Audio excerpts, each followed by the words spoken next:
Значит, мы сегодня поговорим о теории пульсирующей Вселенной в неком ее современной обработке. Автором этой обработки и гипотезы является Николай Николаевич Горькавый.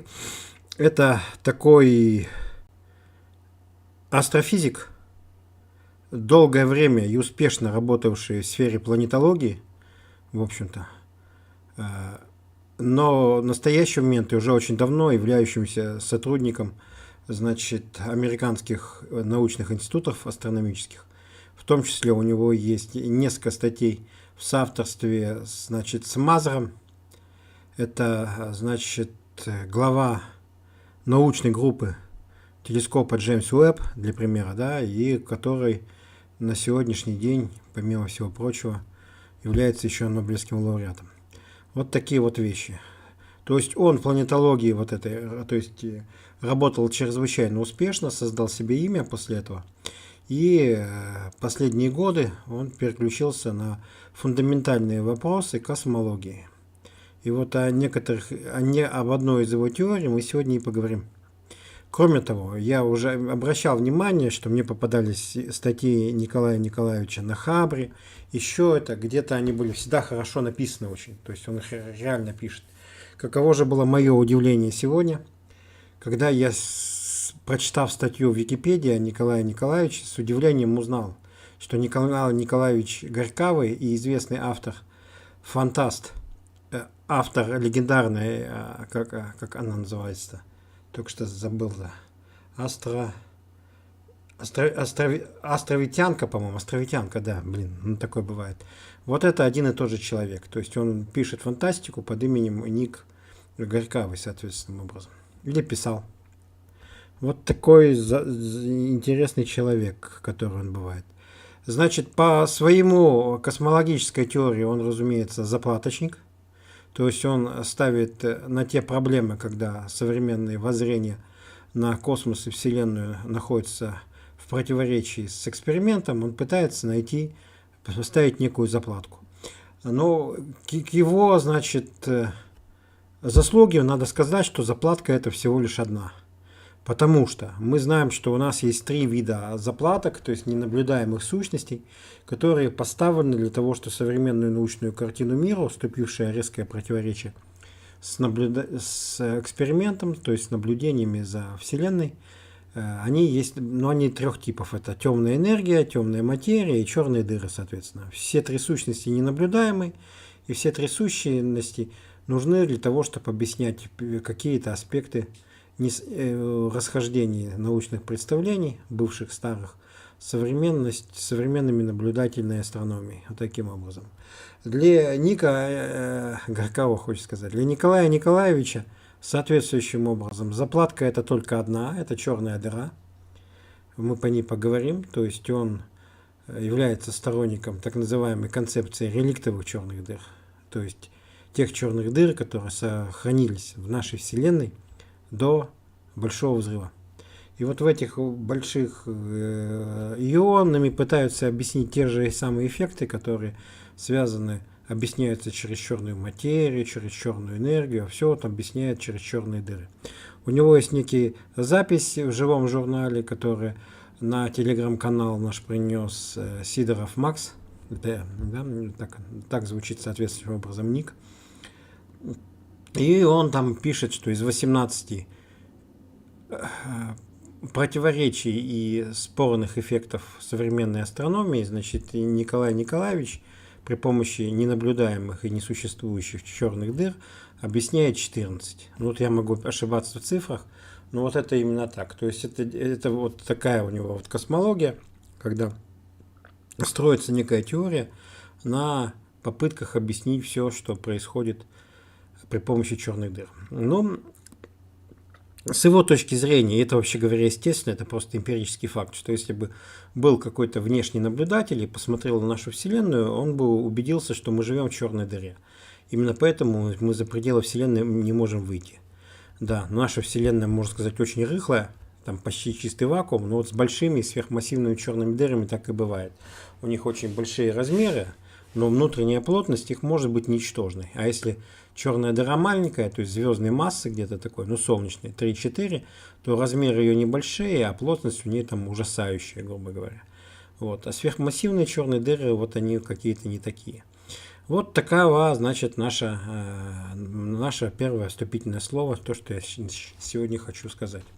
Значит, в чем наш главный вопрос, с которым мы стоим и которым мучаемся? Тот же самый, который был во времена Иммануила Канта и даже раньше. А из чего состоит как бы наша Вселенная? Наша Вселенная имеет начало и конец во времени, или она с самого начала не имеет ни начала, ни конца во времени? Но особенностью является, вообще говоря, пульсирующая Вселенная, которая объединяет эти два странных тезиса, которые с точки зрения Иммануила Канта одинаково доказуемы, одинаково справедливы, а возникают только по той причине, что разум привык общаться и работать с некоторыми мелкими привычными вещами в нашем окружении, вступает с необходимостью противоречия, когда он начинает задумываться к вещам, которые не относятся к нашему текущему опыту. И тогда оказывается, что он впадает в противоречие и одновременно правильно может доказать и первый, и второй тезис. То есть и начало Вселенной во время, и конец ее, и соответствующим образом ее бесконечность во времени. Значит, пульсирующая Вселенная, она не такова. То есть вот на сегодняшний день мы считаем, что у нас есть большой взрыв. Во времена этого большого взрыва по каким-то причинам у нас происходит резкое расширение Вселенной. Когда она расширяется, она тихонько остывает и превращается в конце концов, через 14 миллиардов лет почти, ну через 13 с копейками, вот в то, что мы на сегодняшний день наблюдаем. Это вот такого рода история. Другая, значит, это ситуация, когда она носит пульсирующий характер. Это как вот в релятивистской теории гравитации Логунова.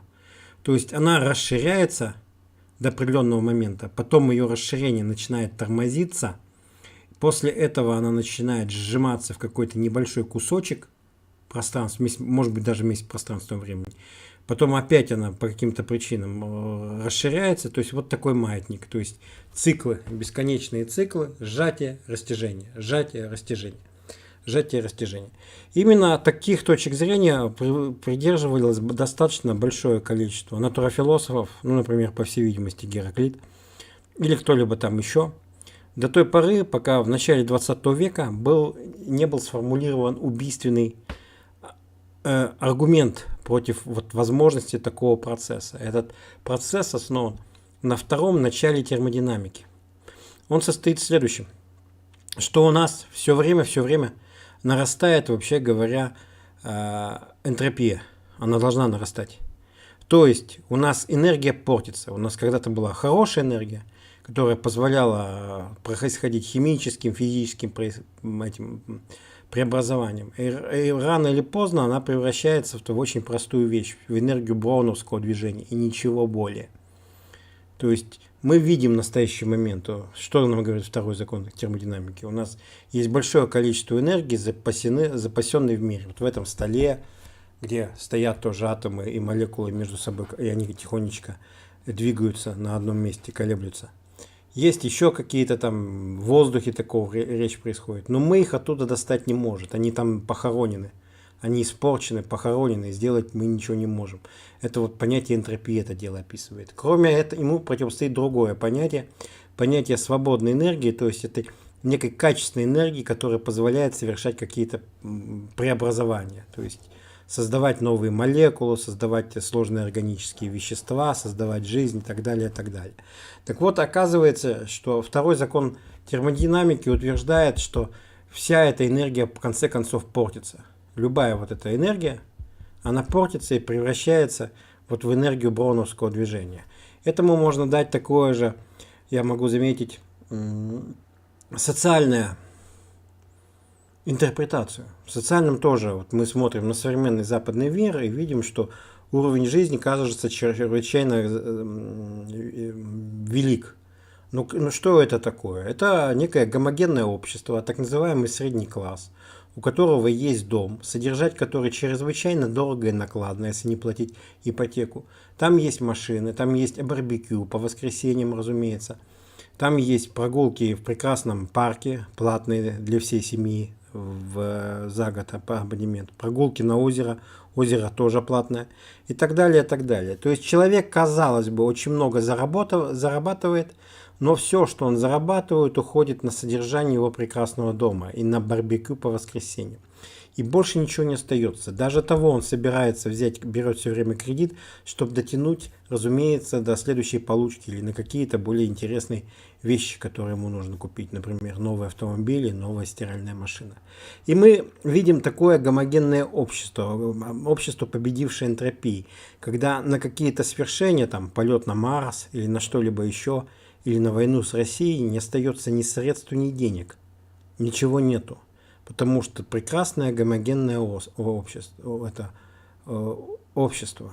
У соседа дом по 100 квадратных метров на человека. У меня дом по 100 квадратных метров на человека. И там барбекю по воскресеньям. И школа платная для детей. Вот какого-то рода такого история. Это то, к чему приходит любое общество, если его не шевелить. Это то, к чему приходит Вселенная, если его не шевелить. То есть пульсирующая Вселенная говорит, что каждый цикл будет портить энергию. Энтропия будет расти, энергия будет портиться и портиться. И в конце концов она преобразуется в нечто совершенно мертвое и застывшего. То есть никакой пульсации, никакой жизни, никакого движения быть невозможно. Этому простоит другая точка зрения, которая популярна до сих пор сейчас. Теория большого взрыва, когда бабац, непонятно почему, все взорвалось через 300 тысяч, а может через 400 тысяч лет. Вещество отделилось от излучения, излучение пошло жить дальше своей жизнью, а из вещества началось, сначала появился водород, из водорода появился там гелий, а потом тяжелые элементы, галактики и так далее, и так далее. То есть возникла такая своеобразная иерархия.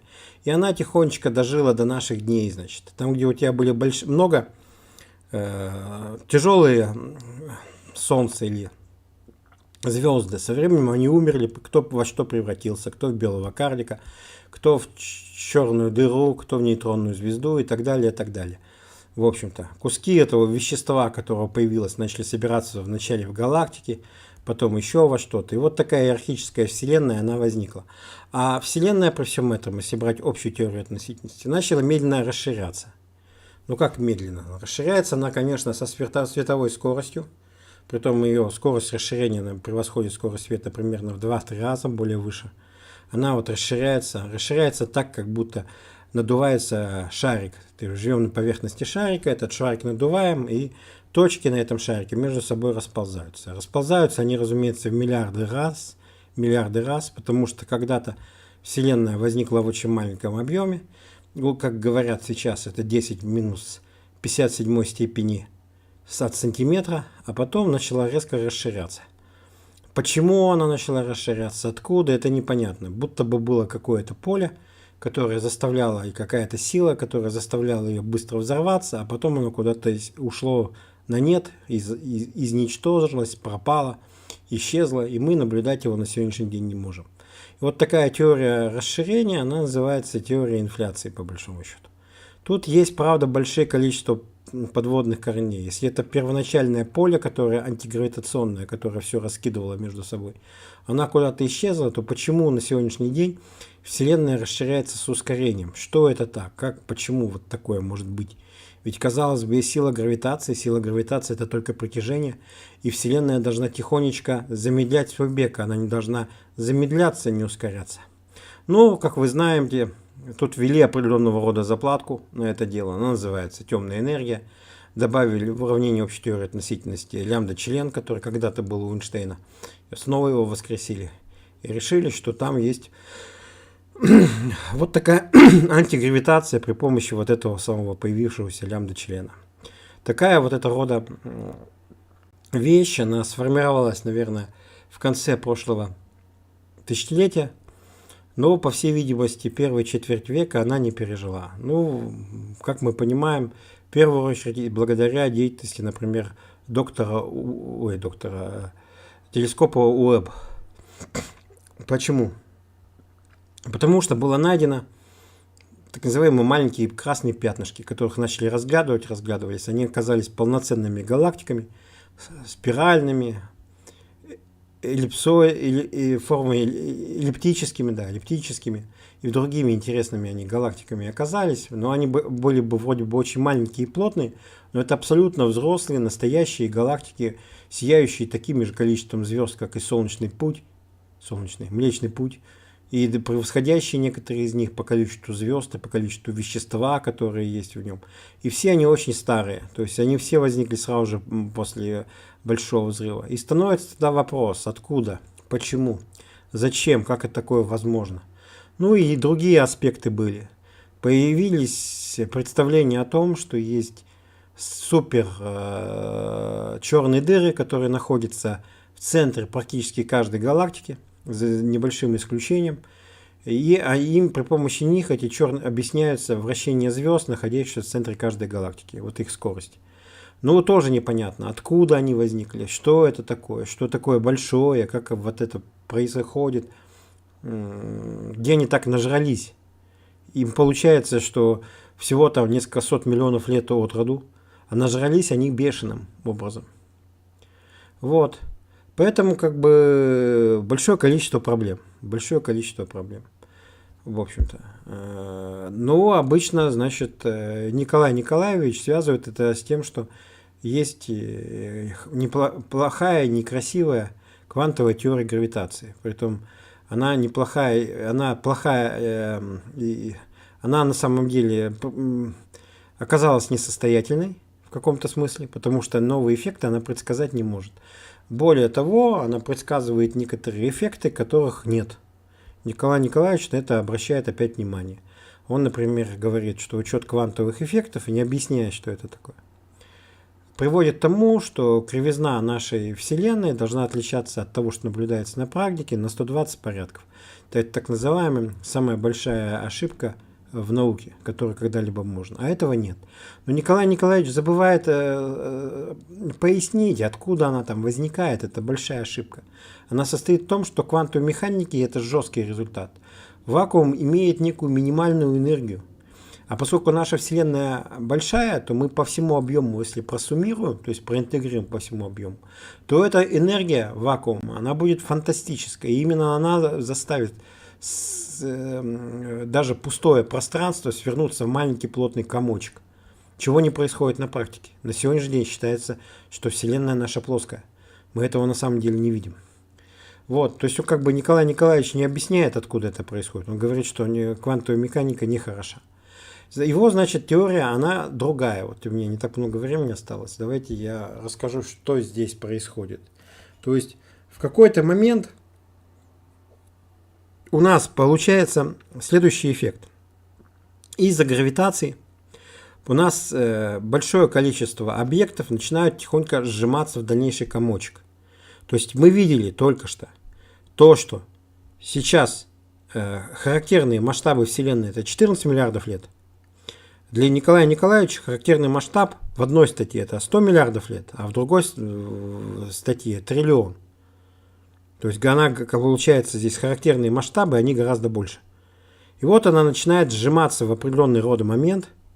В конце концов, когда она достигает очень небольшого размера, то есть это порядка 10 световых лет, то есть Вселенная сжалась в маленький кусочек, она достигла объема в несколько световых, десятки световых лет, десятки. После этого она по какой-то причине начинает взрываться, то есть начинает стремительно расширяться. Вот это такого рода теория. Берется и стремительно расширяется соответствующим образом. Почему это происходит? Каков механизм в этом? А механизм этот слияние черных дыр.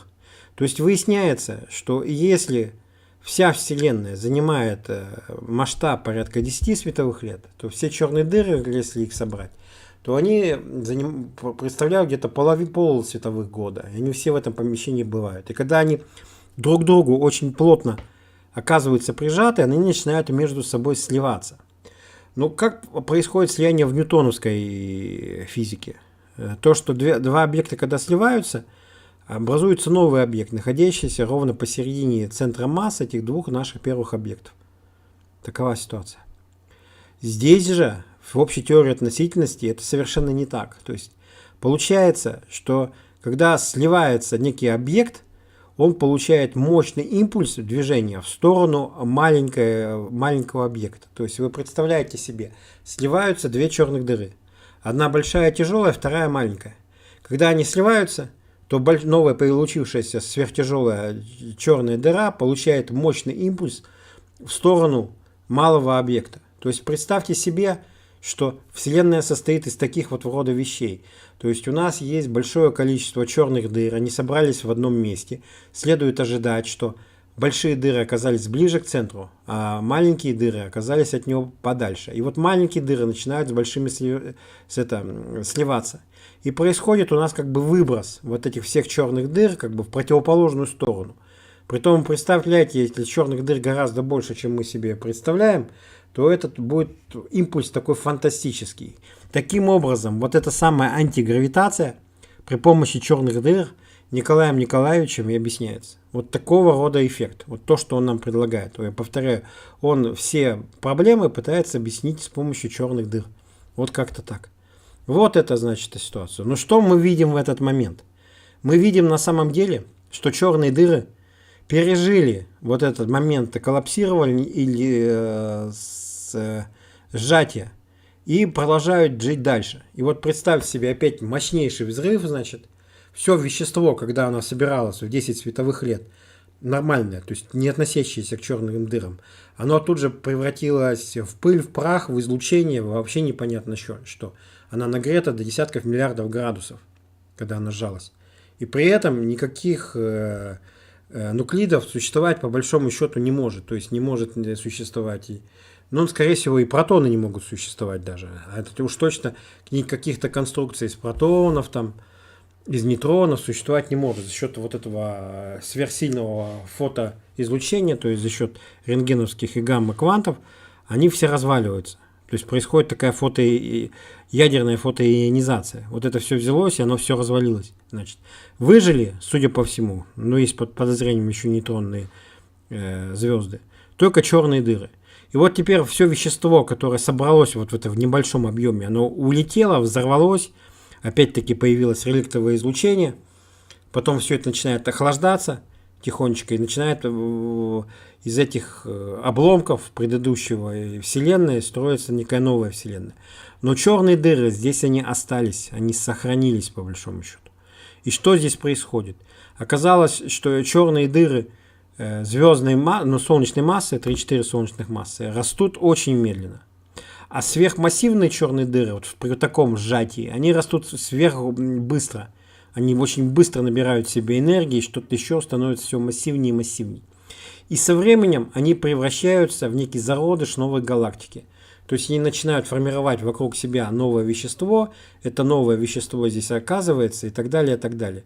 Часть вещества падает на эту черную дыру и появляется вот этот замечательный эффект, который связан у нас с так называемыми квазарами, с такими объектами.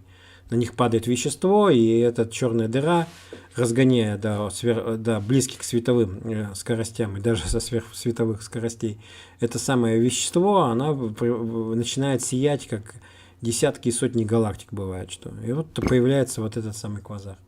То есть вот тем самым объясняется, откуда родились древние галактики, такие современные, как наши. Да потому что их сердцевина, сверхмассивная черная дыра, пришла к нам таким образом от предыдущих циклов. И ниоткуда больше она не пришла. Вот она там живет, и от него она там таким образом рождается. И там она таким образом существует. Что еще объясняется через этот эффект? Чего понять я по большому счету не могу. Что получается у нас, значит, с этим, с энтропией? Как же нам тут с энтропией-то бороться? Происходит следующим образом. Помимо всего этого прочего, в центре нашей вот этой галактики появляется вообще супер-супер, мега-мега большая черная дыра. Она обладает крайне маленькой плотностью, по понятным причинам, и начинает тихонько поглощать все вещество, которое находится вне его. То есть вот мы сейчас находимся в ситуации, что мы тихонечко падаем в некую большую сверхмассивную черную дыру, превосходящую наши сверхмассивные дыры чрезвычайно сильно, но мы этого не замечаем. Да? Мы этого не замечаем, мы медленно в него как бы так падаем. В конце концов оно нас поглотит, мы тоже этого не заметим. И после этого начнется вот этот самый процесс этого непостоянного сжатия. Но где же у нас энтропия? Где она растет? А растет она на поверхности вот этой новой большой черной дыры. То есть любая, значит, черная дыра, она работает следующим образом. Она накапливает энтропию на своей поверхности или внутри себя, забирая эти самым из окружающей среды. То есть мы от нас эту плохую, вот эту самую энергию, плохую энтропию, значит, откачивает черная дыра, и благодаря этому мы оказываемся способным расти, развиваться, достигать каких-то вершин, и нам не грозит ни в коем случае, значит, смерть. Я не очень понял идею Николая Николаевича по поводу черной дыры, потому что встает у меня вопрос, если вот так, как я это дело описал, у нас что, за каждый цикл у нас образуется система вложенных друг в друга черных дыр, вот таких мегадыр, в которых мы как бы существуем, и наша вселенная в ней цветет и пахнет, вот как-то еще. Но тем не менее, вот чтобы не говорить голословно, давайте посмотрим на картинки, которые нам, значит, соответствующим образом Николай Николаевич предлагает. Значит, переход. Я сейчас ее покажу, чтобы не бросаться этими вещами. Ну вот здесь предлагается такая красивая картинка. Да, это редкий случай, когда я взял работу из научно-популярной литературы. Вы же понимаете, что я же редко такое беру, обычно какую-нибудь статью. Картинка, давай вот, картиночка. Вот у нас картиночка такая вот возникла. Вот посмотрите, характерный масштаб 100 миллиардов световых лет происходит так.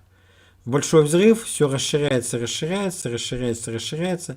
Притом идет это дело с ускорением, с некоторым.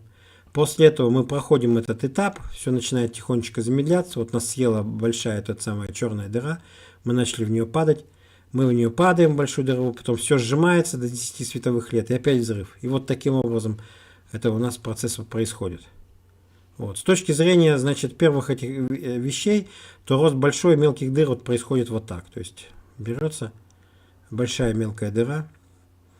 Вот все начинают расти, мы здесь растем, растем, растем, потом начинаем падать в большую дыру, не очень понимаю. В ней внутри, получается, тоже растут мелкие дыры, вот эти вещи. Они сливаются в большую черную дыру, и это то же самое, что, значит, происходит вот этот большой взрыв. Ну и вся Вселенная тоже сжимается, когда падает в эту большую дыру. И так далее, и так далее. И вот бесконечное такое вот движение возникает, вот такое бесконечное, прекрасное, замечательное движение, но не заканчивающееся. Энтропия все время выбрасывается куда-то на поверхность. И мы живем в хорошем, милом мире. Ну вот еще картинка рисуется, как происходит у нас. Вот, значит, все сжимается, ядра, фотоны, ядра разваливаются на протоны и нейтроны, образуется такой бульон при высоких температурах. Ну, здесь пишется порядка 3 на 10 на 100, на 30 миллиардов градусов здесь пишется. Вот. И потом происходит взрыв, она начинает расширяться. И вот это самое излучение, фотоны охлаждаются примерно до 3 кельвинов. То, что мы сегодня видим. Да. А здесь, то, о чем я не успел сегодня сказать, помимо реликтового излучения, у нас есть еще гравитационные волны, так называемые, реликтовые гравитационные волны. Вот есть черные дыры, гравиволны, соответственно, и вот эти реликтовые гравитационные волны, они должны были бы быть найдены. И вроде нечто подобное мы наблюдали. Я не так давно, у меня пару лет назад был стрим на эту тему. Наблюдают следующим образом. Есть пульсары, работающие с высокой степенью точностью. Если излучение из них проходит через гравитационную волну, то частота их немножко отличается. В общем-то. И это на самом деле наблюдается на практике. И вот эти волны очень большие, очень длинные, очень медленно колеблются, то есть у них там период в годах измеряется. Ну вот такие они вот есть. То есть и вот такого рода, значит, излучение. Давайте, значит, будем подводить итог за наши полчаса. Что я сказал и что я не сказал. Значит, натурофилософская концепция пульсирующей Вселенной, она важная, интересная и захватывающая дух, по большому счету.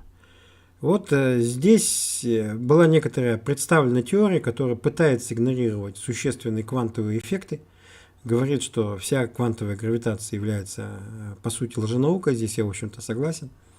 Но при всем при этом сохраняет верность общей теории относительности. То есть Николай Николаевич хочет сказать о том, что общая теория относительности является правильной теорией гравитации.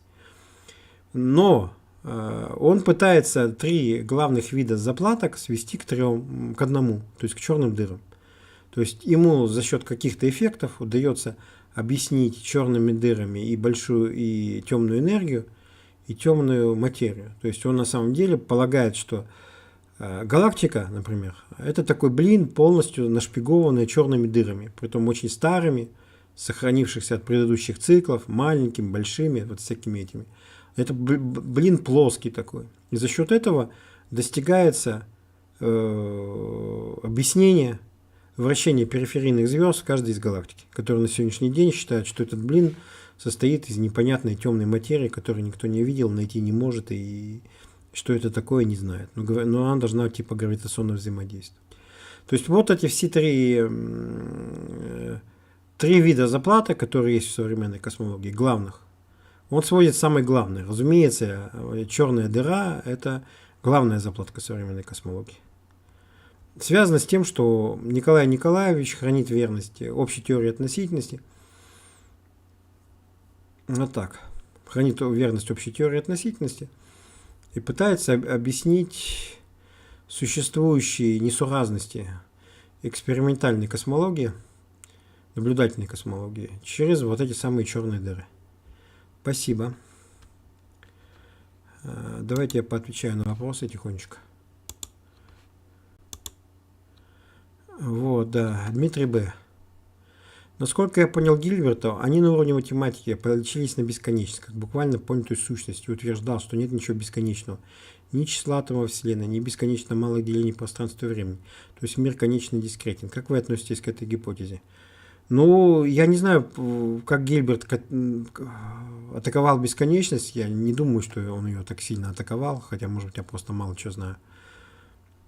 Но большая проблема у нас с бесконечностью. У нас большое количество противоречивых сведений и фактов в математике, связанное с бесконечностью. Например, вы же знаете, что сумма всего ряда натуральных чисел равна 1/12, чего быть не должно быть. Понятно, да, что если ты к единице прибавляешь 2, то у тебя будет 3, соответственно. Это уже больше 1/12. И так далее, и так далее. Вот. То есть, как бы вот эта попытка построить математику было бы очень интересно, где нету бесконечности как таковой. Было бы чрезвычайно интересно. Такую древнегреческую математику. Но мы, к сожалению, живем во Вселенной, то есть в мире, в котором все к бесконечности привыкли.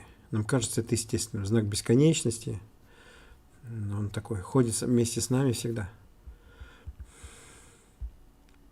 Поэтому, разумеется, если у тебя нет бесконечности, то нет и бесконечного деления. То есть нету производной, нету интеграла по-настоящему.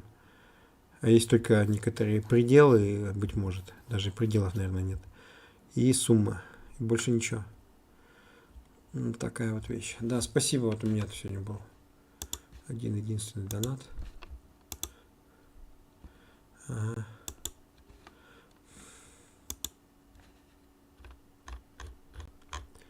Вот, очередная заплатка на ветхом балахоне от Эйнштейна. Ну вот он считает, что это, в общем-то, правильная теория. Но это представители квантовой гравитации ее испортили. То есть они пытаются построить на почве объединения Отто и квантовой механики, квантовую гравитацию, у них ничего не получается. Это правда. Но спрашивается, кто виноват? Квантовая механика или общая теория относительности? Вот там в одном абзаце он ругается про тех людей из квантовой гравитации, которые Отто уже за теорию правильно не считают. Вы знаете, я, наверное, отношусь к этому как раз лагерю. Я считаю, что проблемы здесь у нас возникают не из-за квантовой механики, а из-за общей теории относительности. То, что общая теория относительности не является правильной теорией гравитации. Это же очень интересно, когда Николай Николаевич разделяет науку на прикладную и на фундаментальную. Общая теория относительности — фундаментальная наука, а космология — это прикладная наука. Но по аналогии, как есть у нас теоретическая дисциплина фундаментальная, теория электромагнетизма Максвелла, а есть электротехника, это прикладная наука. Но именно в таком развлечении есть большого количества, большой искусство, да, как он состоит. Дело в том, что такое электротехника, мы все хорошо знаем. Весь наш мир, нашу Вселенную, наш все, вот эта электротехника создала и определила. То есть громадное количество блестящих технических приборов, решений, радиосвязи, процессоров, работающих на каких-то сверхвысоких частотах. Это все, чем мы вот этой электротехнике изначально обязаны. А с общей теорией относительности так не происходит. У нее должна быть какая-то космология, но нет ни одного прибора, никакого устройства, ничего нет. Более того, она не подтверждена. Все, что мы видим, эксперименты, которые она будто бы объясняет, это все линеаризация, то есть это попытка выплатить, то есть выхватить, значит, из общей теории относительности некоторые ее следующий шаг в разложении ряда Тейлора по отношению к нашему плоскому миру. И на этом основании что-то предсказать там. Как вот то же самое смещение перигелия Меркурия или чего-либо еще. Но я скажу, что десятки теорий гравитации разных, они многие эффекты общей теории относительности, которые она будто бы объясняет, также объясняют, иногда гораздо лучше. Ну, та же релятивистская теория гравитации Лугунова, она же объясняет тот же смещение перигелия Меркурия и много других эффектов. Все они это дело объясняют, и все это у них все хорошо и замечательным образом получается. Вот это развлечение на прикладную науку и науку фундаментальную, оно как раз и показывает нищету общей теории относительности. Потому что ни одного прибора, ни одного механизма, ничего вменяемого построить на нее на сегодняшний день не получилось. И ее успехи теоретические — это успехи по большому счету линеаризации, то есть некоторого приближения. А уже говорить о таком безумии, как черные дыры, тут вообще и слов нет просто. Конечно, они не существуют. Что тут рассуждать-то? Всякая гипотеза, построенная на древнем стандартном модельном бреде, годится только для привокзальных пивных. Так вот, о стандартном бреде, как вы говорите, у Николая Николаевича нету ни слова. То есть он говорит про какие-то факты из ядерной физики, ну, наверное, он их использует. Но вот он работает в основном в русле общей теории относительности и ничего другого. То есть у него вот отто и отто. Обычная гравитация, общая теория относительности, искривление пространства и времени. То есть ничего общего со стандартной теорией физики элементарных частиц у него нету. Он как раз это дело не принимает. Приветствую ведущего и всех слушателей. Да, добрый вечер. Насколько эта теория популярна и широко обсуждается в научном сообществе сегодня? Вы знаете, Николай Николаевич, ввиду того, что он писатель, в первую очередь, он много пишет, он где-то еще, она не очень популярна, хотя у нас в стране она имеет своих приверженцев, конечно. Ну, потому что эта теория о реликтовых черных дырах, доставшемся к нам наследство от предыдущих вселенных, она у нас здесь популярна очень почему-то. Ну, по крайней мере, вот вы можете посмотреть, вот эта популярная работа в науке и... Нет, как она? Как называется журнал, по которому мы сегодня ходили-то? «Наука и жизнь», да? Даже так и сделал. Да, в «Науке и жизнь». Их там по 2 статьи, они в каждом номере выкладывают в общий доступ. Две его статьи, то есть Николая Горкава, они находятся в открытом доступе. Тоже вот показание. Но человек умеет продвигать свои теории очень сильно. То есть он вел, по крайней мере, блог в живом журнале, пишет для Хабры и так далее, и так далее. Ему очень нравится писать, ну, практически как Александру Дюма, который просто писать просто так, по-настоящему ему очень нравилось. И вот здесь Николай Николаевич тоже очень любит писать и продвигает свои вот эти теории.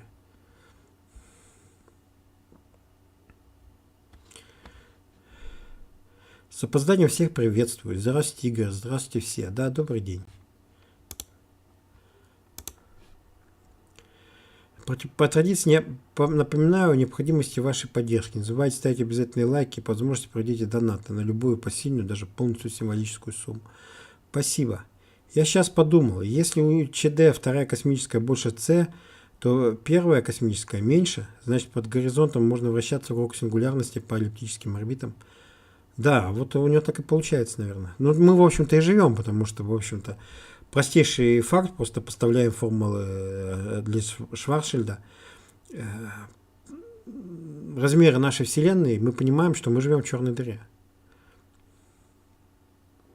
Сергей Каракаев. Вся ваша наблюдаемая Вселенная существует только в сознании организмов с органами чувств.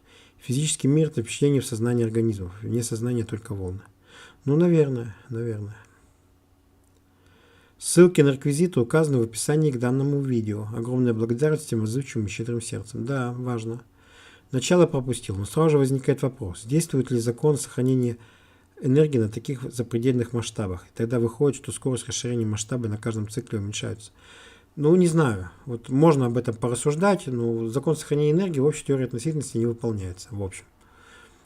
Поэтому что там действует, не действует, это большой вопрос.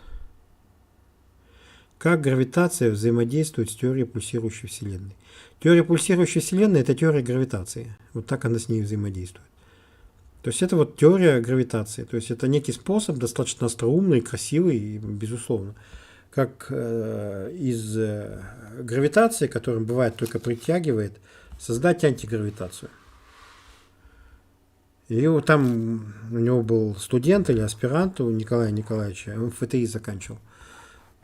И они вот эту, не помню его фамилию, и они писали вместе работы, когда из общей теории относительности удалось найти не только гравитацию, то, что притягивает, но и то, что расталкивает. Вот это, безусловно, некие такое теоретическое достижение Николая Николаевича. Типичная демонология. Как можно по-серьезному разбирать эту чушь?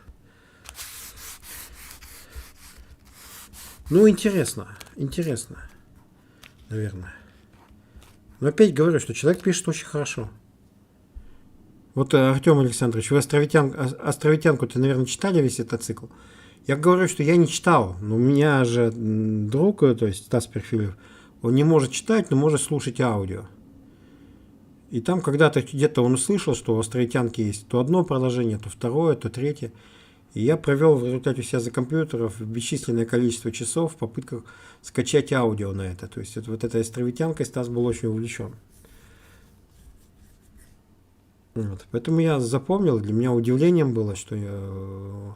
Ну, то есть я ожидал, что он писатель, потому что хорошо пишет. Но что чрезвычайно известный фантаст, фактически культовый, Ник Горькавый, Николай Николаевич Горькавый, американский астрофизик, это один и тот же человек, это как бы было открытие. Сегодняшним, ярким.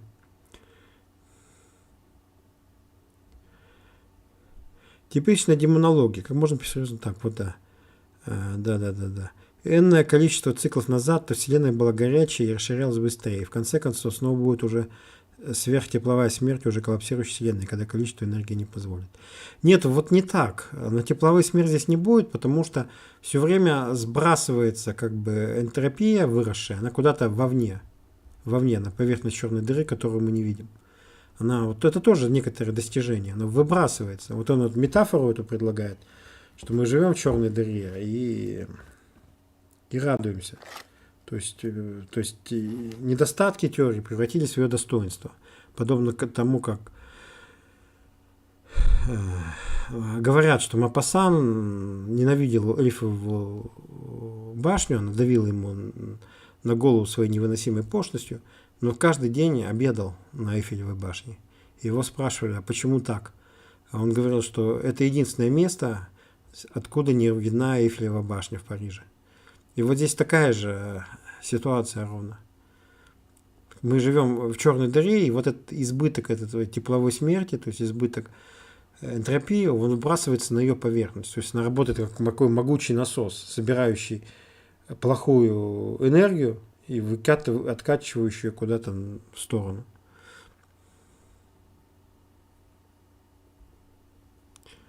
Вот. Ну, откуда берется вся эта энергия, я не знаю. Ну, общая теория относительности и, в общем-то, и закон сохранения энергии между собой не дружат. Нет у них сродства какого-то. Вот позволит как бы. Какие экспериментальные данные могут опровергнуть или подтвердить эту теорию? Ну вот это, кстати, интересно, потому что опровержение же это очень важно.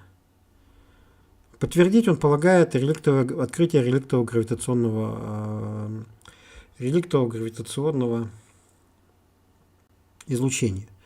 Но я со своей точки зрения могу накидать камней к Николаю Николаевичу в огород.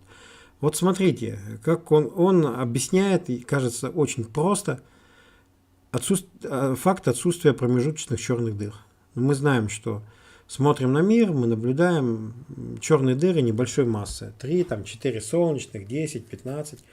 А вот, например, порядка 100, их вообще говоря нет. Там, 70, 100 и так далее. А потом опять появляются в центре каждой галактики и квазарами объясняются сверхмассивные черные дыры, которые там измеряются уже в миллионов, а то бывает и в миллиардах масс Солнца. Такие вот тысячи, сотни тысяч. А вот посередине между ними дырка. Вот и спрашивается, куда делись промежуточные черные дыры. В общем-то. И вот утверждается, что когда дыра становится достаточно большой, она в этих колебаниях начинает очень быстро нажираться, в отличие от маленьких, и превращаться в большую дыру. То есть у промежуточных масс есть возможность стать сверхмассивными черными дырами и покинуть вот этот класс промежуточных черных дыр. А у нас, у мелких они не растут совсем. То есть поэтому остаются либо маленькие, либо очень большие. А промежуточного класса нет. Мы-то недавно с вами разбирали стрим, что как не возьмешь это детектирование гравитационных волн, у тебя всегда почти получается, что это слияние двух черных дыр промежуточного уровня. То есть мы их в мире не видим либо большие, будто бы, либо очень маленькие, а промежуточных нигде не видим. А как возьмем детектировать при помощи лига гравитационных волн, у нас только в основном промежуточные черные дыры преимущественно и сливаются. И этого быть не должно. Это некоторое противоречие в теории. Некое фундаментальное, которое, конечно, Николай Николаевич игнорирует. Вот точно так же ему не нравится самая большая ошибка в физике, но он же не объясняет, откуда она взялась. Из-за того, что вакуум имеет минимальную энергию с точки зрения квантовой механики. Это как бы некоторый такой факт, который обойти очень сложно. Ну и там многие интересные факты такие, которые здесь явно же не обсуждаются, например. Всем уже достало с этой истории, что нету, эксперимент показал, что нету в центре Млечного Пути черной дыры. Стрелеца называется она. Нету. Облачко газа летело и вытянуло струнку, мимо пролетело. А должно было быть черной дырой разорвано. Как можно измерять энтропию Вселенной, чтобы проверить предсказания этой теории? Есть ли какие-то наблюдаемые параметры, которые напрямую связаны с энтропией? Как они меняются со временем? Вы знаете, мне здесь ничего не известно. Есть объяснение, но мне ничего не известно. Как здесь что можно измерять? Просто вот такой достаточно красивый механизм обхода этого энтропийного запрета на цикличность и повторяемость. Энтропийный запрет он состоит в том, что у вас энтропия должна расти, и у вас энергия портится. Такой. А здесь говорится, что он не работает, потому что внутри черной дыры сидим, и вся энергия выбрасывается в основном на ее поверхность, либо на поверхность других черных дыр, которые работают в качестве накопителей такой рода энергии. Плохой энергии, да. То есть накопители энтропии они являются. Радиус центральной черной дыры растет быстрее окружающей черной дыры. Из-за этого вложенность ограничена парой-тройкой черных дыр. Думаете? Может быть. Вот я так и не понял. У него вроде никакой вложенности нет. Я просто его здесь в этом моменте не понимаю, наверное. Просто не понимаю. Мне кажется, что должна быть вложенность. Версия пульсирующей Вселенной как-то кажется эстетически крайне близкой к перерождению в буддизме. Наверное. Но там же нету особого пульсирования, да. Ты уже можешь тараканом родиться. А здесь тараканом не родишься. Можно ли проверить существование циклов отскоков по этой теории? Если да, да нельзя. То какие физические явления или частицы могли быть свидетельством этого события? Да боюсь, что никак. Вот первоначально можно поискать реликтовые гравитационные волны. То есть они должны быть обязательны. Они во всех теориях должны быть, не только в этой. Их надо как бы искать. И вроде бы даже что-то там похожее нашли. Это же интересный, серьезный вопрос. Какой эксперимент надо поставить, чтобы эту теорию опровергнуть? Это же серьезный вопрос.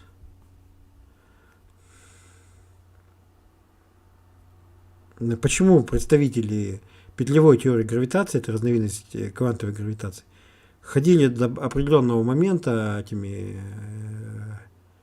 королями, петушились как могли? Потому что у них был предсказан некий эксперимент, который эту теорию мог опровергнуть. Так вот он ее и опроверг.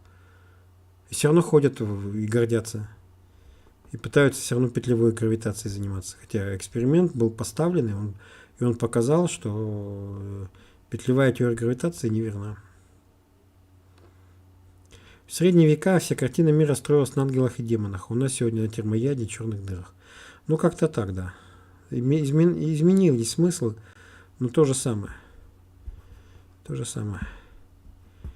Человек со своим скромным инструментарием, привыкшим к горшкам, к избам, к уборке урожая, суется посмотреть на весь мир вокруг, предлагает к некому искусственному понятию, несуществующему в мире, так называемый мир, то есть Вселенная, мир, и получает некий вздор. Так нам говорил Кант, так нас учил.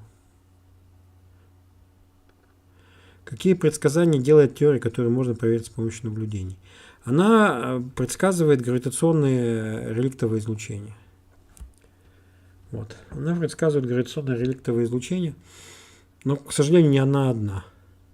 Обычная история. Сила гравитации абсолютно равна силе расширения. Поэтому никакого расширения или сжатия не существует. Вселенная находится в динамическом равновесии. Ну, то есть расширяется в среднем, да, расширяется, сужается, расширяется, сужается. Два объекта сливаются в середине центра массы. Это оговорка по Эйнштейну или по Магнитскому. Ну, наверное, здесь почти нет оговорки. Два объекта, когда они сливаются, новый объект оказывается на месте их предыдущего центра масс. Да, вот так. Я, наверное, плохо сказал очень, да. Вот. Объекты сливаются с ньютоновской точки зрения. Два. То они из-за гравитационного эффекта, то они оказываются в положении их предыдущего центра масс. Они вращаются не друг против друга, да, а вокруг общего центра масс. Мы тоже, Земля вращается не вокруг Солнца, а вокруг общего центра масс. Юпитер единственная планета, которая вращается вокруг общего центра масс, то есть так называемого барицентра, Солнцем, тем, что их центр масс выходит за пределы Солнца, поскольку Юпитер настолько тяжел. И вот, если бы они слились когда-то, то они где-то в этом месте бы Юпитер и Солнце, и они вместе бы и оказались. А с общей теорией относительности, как нас пытается уверить Николай Николаевич, не так. У вас новые объекты бы получил бы мощный толчок в сторону старого Юпитера. А если бы они еще были черными дырами, оба, и Солнце, и Юпитер, они бы еще в этот момент выбросили громадное количество гравитационных волн. Эти гравитационные волны, до 5%, может быть 10, может 15 своей энергии, они бы их выбросили в форме гравитационных волн. И они потом начали ходить по Вселенной взад-вперед, колебать пространство, колебать время и так далее, и так далее. Галактика окружена голой из кластеров реликтовых черных дыр, да.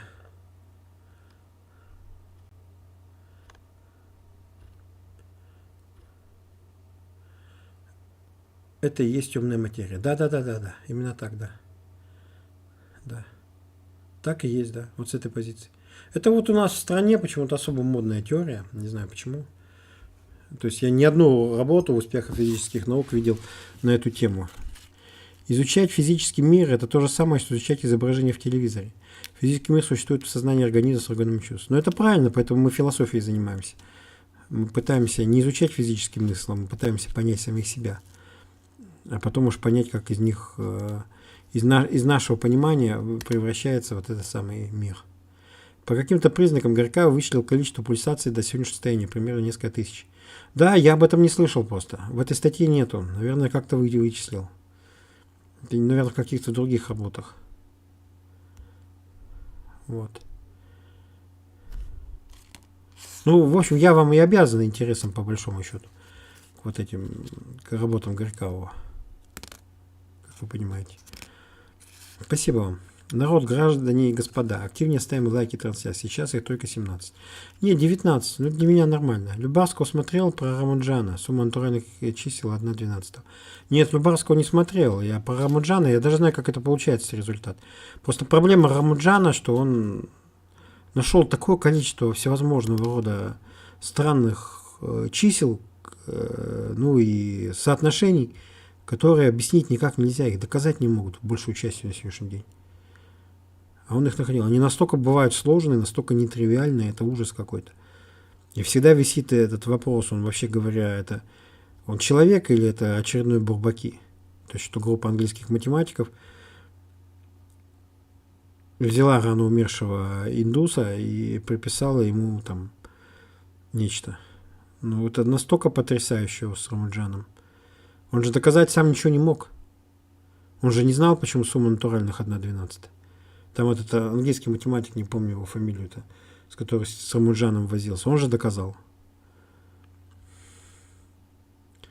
Если Вселенная безгранична, то пульсировать даже один такт она будет вечно. Но вот она не безгранична. Ну, сейчас же есть представление о том, что Вселенная замкнута, что Вселенная шар по Пармениду. Есть на это намеки. Мы тоже года 4 или 5 назад по таким теоретическим, по экспериментальным работам делали стрим. Достаточно давно. Электричество вроде как освоен давно и по полной, но несмотря на многочисленные факты видеофиксации шаровых молний, много было видео во время недавних гроз. О черных дырах мы теоретически знаем. Вот.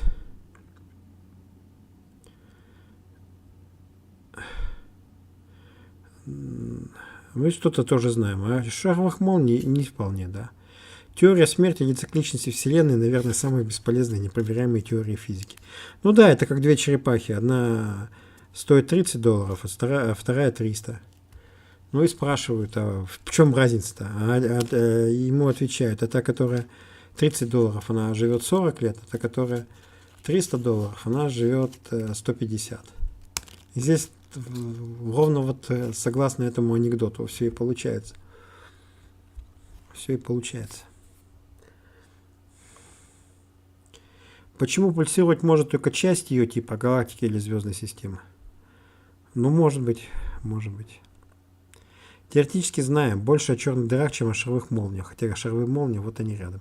Ну да, притом черных дыр никто не видел, а шаровых молний видели все.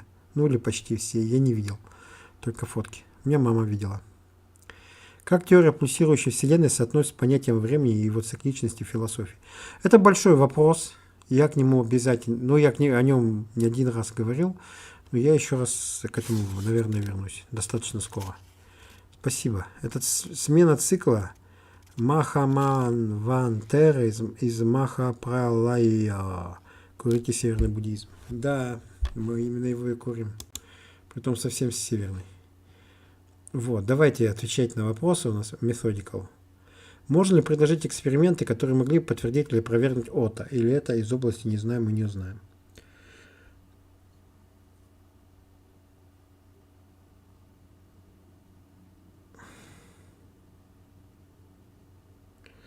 Ну, очень сложно опровергнуть ОТА, потому что... Очень сложно. Потому что там уравнения настолько сложны, и у них есть большое количество, то есть бесконечное количество ветвей решений. В общем-то. Говорят о картах и об атласах карт. Если у тебя, например, в какой-то прекрасный момент не подойдет один из атласов карт, в котором мы решаем нечто, мы можем всегда обратиться к другому атласу. сожалению, вот так.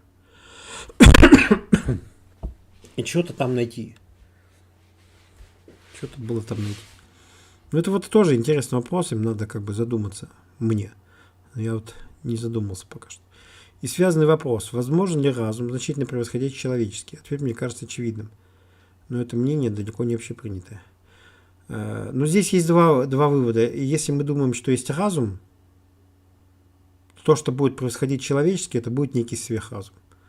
Но очень похоже на то, что разум это нечто совершенно уникальное, будет нечто превосходящее, значит, человека бесконечно, ну, очень сильно, но оно не будет разумом. Его нельзя назвать разумом. Это вот как у Стругацких, у него же есть людены. Людена это не человек там с толстой рукой или с толстой ногой, или там умеющий чего-то там вычислять. Он просто принципиально другой. Люден, не людь. Совершенно другой. Он принципиально другой. Он к этому не сводится. Постоянная проблема его. И проблема Станислава Лема в Солярисе. Когда есть нечто... Можно ли океан Солярис назвать сверхразумом? Да нельзя. Он нечто принципиально другое. Именно поэтому в фильме начинается с коллективного движения машин упорядоченного в подземных туннелях в Токио, построенных и по эстакадам, построенных к Олимпиаде. То есть как бы есть некоторая упорядоченная деятельность, но является ли она деятельностью разума? То есть я бы так сказал, нечто превосходящее есть, но это не разум. То есть говорить его о сознании и не разуме можно. В чем интерес теории Поршнева? Да? Где он просто объясняет сознание, разум, язык не через как определенного рода попытку приспособиться, то есть эволюционную попытку, которая по большому счету к тому, как мы превозносим разум сейчас, не имела ничего общего. Это просто попытка не быть съеденным вот этим сугестером, каннибалом, не выполнять его приказы. То есть научиться говорить на неком языке таким образом, чтобы приказы, дающиеся на уровне первой сигнальной системы, до тебя не доходили. А мы жили в каком-то другом мире. Вот так кажется мне. То есть это как бы не разум совсем. Нечто другое. Ну, представим себе там бобра, который будет совершенно свободно, там, почесав лапкой у себя за ушком, построит космический корабль, летающий там на сверхсветовой скорости, например. Например, вот такая метафора можно пройти. У него не будет языка в нашем смысле, у него не будет разума, как нет у современного бобра, ни разума, ни языка. Хотя есть какая-то определенного рода сигнальная система. Но он будет способен к фантастической, непонятной, удивительной, сверхчеловеческой и непонятной деятельности. Мы же не понимаем, как с бобром происходит что-то.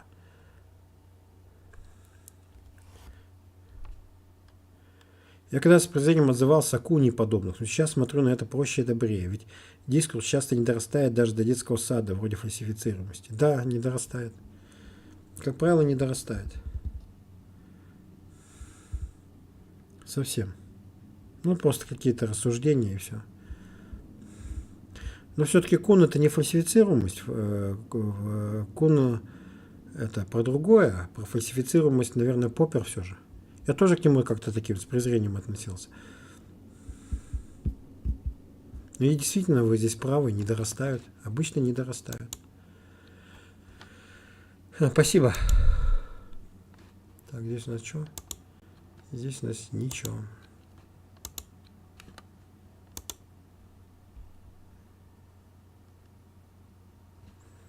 Игорь, самую интересную работу по дрейфу Меркурия принадлежит профессору Смульскому ИИ. Между прочим, доказывает, что дрейф идет в другую сторону, чем думал Эйнштейн. Вот бы о чем стрим сделать. Ну, забуду. Так-то, конечно, надо сделать. Как эта теория соотносится с концепцией космоса у Платона и Аристотеля? Я боюсь, что никак не соотносится. Боюсь, что никак. Платон и Аристотель ничего не знали о Николае Николаевиче Горьковом. Может ли научная теория, такая как пульсирующая Вселенная, влиять на наше представление о месте человека в мире? Конечно, конечно, очень сильно, да. Очень сильно. Мы же знаем, что Эйдес не существует в предметной форме, благодаря Платону и Аристотелю. Не существует Эйдес в предметной форме, но он существует через отношения. Нету Эйдеса треугольника, но есть отношения двух как бы треугольников, накорябанных, скажем, на песке, а второй на бумаге. И вот остается вопрос такой, что если мы будем брать Эйдес треугольника через такого рода кривые чертежи, допустим, на этих чертежах всегда будет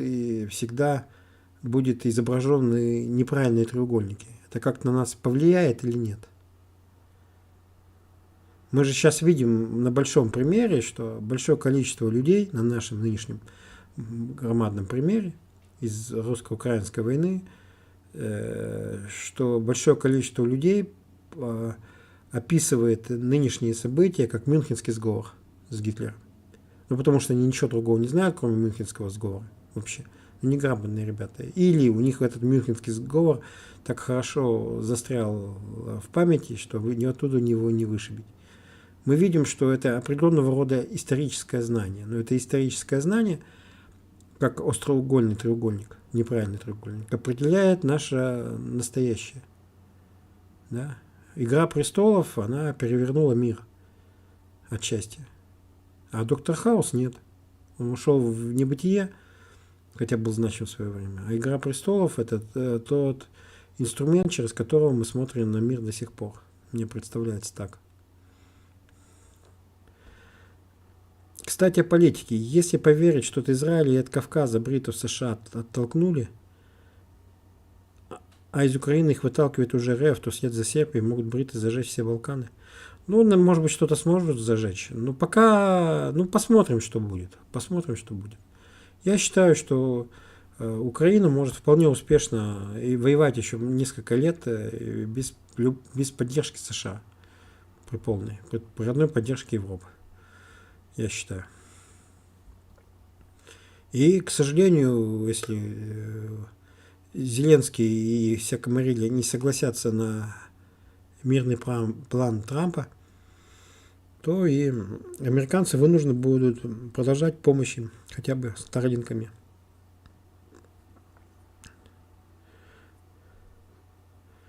Какую роль играет натурфилософия в развитии таких космологических теорий? Но они сами натурофилософские. По характеру это в первую очередь натурофилософская теория. Какое место в этой теории занимает вопрос о начале и конце? Если Вселенная вечно повторяет цикл, то нет ни начала, ни конца. Когда теория решает проблему первого толчка? Никак. Бесконечность. Бесконечность. Вот. Бесконечность, да. Ну, можно там как-то что-то утвердить, выяснить, что вначале все же эти толчки были более энергичные, теперь все это затухает и пройдет там 100 триллионов лет, и, может быть, это совсем остановится. Но пока такого вопроса нету. Его монография по его гипотезе лежит в общем доступе на русском. Я прочитал, там большой объем исторических справок по этой космологии. Да, он в этом вопросе хорошо разбирается, да, очень. Я не знаю, посмотрим, как будет дальше. Может, во вторник мы тоже проведем по близкой его деятельности. И, конечно, я когда-нибудь хотел бы и почитать его работы по планетологии. Я бы почитал. Он как раз имя-то себе сделал на планетологию. Да, конечно, Игорь, я читал, точнее слушал «Островитянку». Теплая, подростковая, фантастическая, с чем-то со светлой атмосферой. Не строем, похожий на коммунистическое блудие Алисы Кира Балачева. Не строим, да? Или настроим? Настроим, наверное. Настроим, похоже на коммунистическое блудие Алисы Кира Балачева. Ну вот Стас ее как и так любил, там были какие-то ответвления, какие-то преды и пост-тексты. И вот мы их где-то там пытались в интернете найти. Не знаю, чем у нас закончилось это дело. Но, по-моему, он забросил свою «Островитянку». В игры не заходили, не оценивая, есть ли толк от улучшения звука в старых видеолекциях, что залито в ВК. Нет, не заходил, спасибо. При пересечении горизонта ЧД энтропия сбрасывается, ибо там внутри как бы уже другая вселенная. Ну вот да. Да. На поверхности остается, я о том и говорю. Хотя я Николаю Николаевичу в данном аспекте не могу сказать, что я понимаю. В буддизме можно родиться, да в том числе тараканом, но встает вопрос, при переходе через точку перерождения в пульсирующей вселенной, остаются постоянными основные физические постоянные. Ну, насколько я понимаю, остаются. Желаю здравия. Может ли фотон бесконечно долго двигаться в ограниченном пространстве? Да, может, наверное. Туда-сюда между двумя зеркалами. А если в пульсирующей вселенной и физически постоянно могут меняться, то разница между двумя версиями вселенной будет больше, чем между тараканом и человеком. Но вот здесь не меняются. Физически постоянно не меняются. Они одни и те же.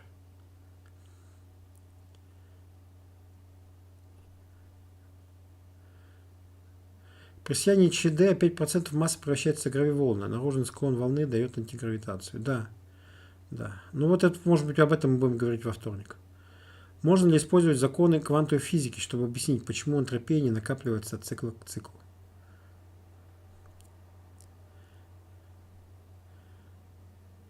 Ну вот здесь о другом. Здесь без всякой квантовой физики.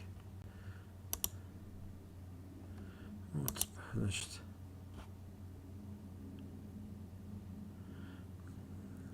Игорь, что вы думаете о словах Уиткофа по поводу уступок Путина по 5 областям? Что это может быть? Я не знаю точно слов Уиткофа. Я стараюсь за этой штукой вообще не следить. Мне представляется, как бы вообще весь медийный хайп, который поднимает и наша, и западная пресса вокруг этих событий, переговоров, они оскорбительными. Не только то, что это оскорбляет мой разум, но это, на мой взгляд, и оскорбляет ратный подвиг русского солдата. Когда у тебя тяжесть переносится на каких-то Уиткофов, Рубил, с тех событий, которые реально происходят на фронте, на мой взгляд. Что они там подразумевают и о чем там пойдет речь, мы узнаем только уже на основании итогов неких фактов. А пока мы обсуждаем какие-то обрывки фраз, представления агентства Рейтера, еще кого-то. Они у людей разные. Ну, например, Арестович говорит, что наши полностью освободят Запорожскую и Херсонскую области, и Россия лишится этого коридора. Ну, по крайней мере, неделю назад он говорил так. Коридора в Крым, например. И прочие остальные вещи. Я полагал, что вопрос Запорожья спорный.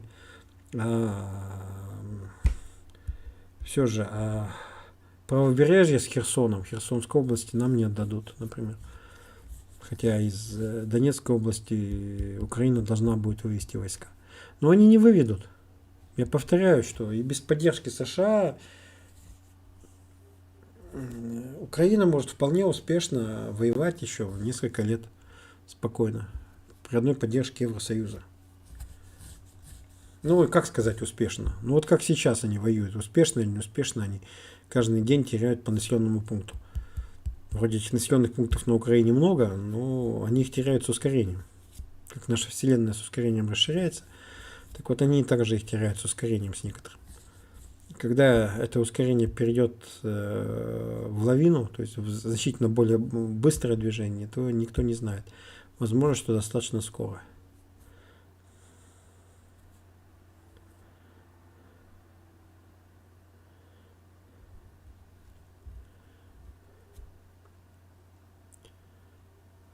Вот, стихи. Тыдын-тыдын. Как считаете, Игорь, волна не расти будет такой же длительной, как развитие ВМ с удвоением каждый год? Ну, нет, не будет, наверное. Но она еще долго будет двигаться, это нейросеткой. А потом будет имитировать, как вот развитие ВМ, они же имитируют во многом свое рост последние годы. Вот как-то так.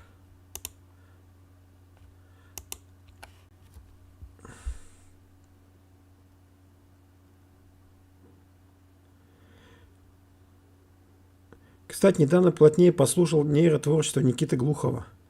Диджей Блокнот, который перекладывает русскую поэтическую классику на музыку с помощью нейросетей. И преисполнился. Ну, круто. Не идеально, но очень хорошо. Всем рекомендую хотя бы раз послушать, чтобы быть в курсе.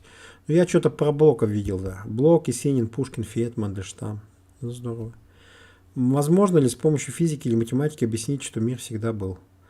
Да, объяснить можно с помощью физики и математики, но одновременно с физикой и математикой, если верить Канту, одновременно объяснить, что мир родился вот только вчера. То есть с такой же степенью убедительности.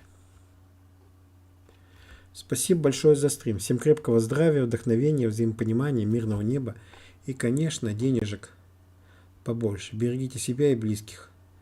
Мой Андекс читает тайную доктрину Блаватской, начиная с космогенеза. Игорь, попробуйте. Очень много по теме топика найдешь. Ну, наверное. Могу в телегу прислать ссылку на Смольского. Да, пришлите, чтобы я не забыл хотя бы. Горьковая проверка формирования Луны из мегаимпакта. Да? Интересно. Главное, что мы все окажемся втянуты в центральную ЧД. Она вырастет размером и сравняется с окружающей ЧД. Вот так, да, это написано, да? Потому что вот в этой статье об этом не сказано. Угу. Ну тогда мы же все равно будем терять и массу каким-то образом. У нас эти... Артем Александрович прав. У нас всякие новые циклы, они будут все чмошнеть и чмошнеть. Они будут все более менее энергичными и менее энергичными.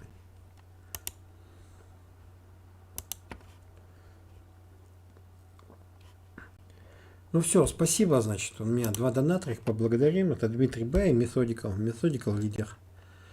Вот. Спасибо им за донат, за поддержку сегодняшнего стрима. Завершаем трансляцию.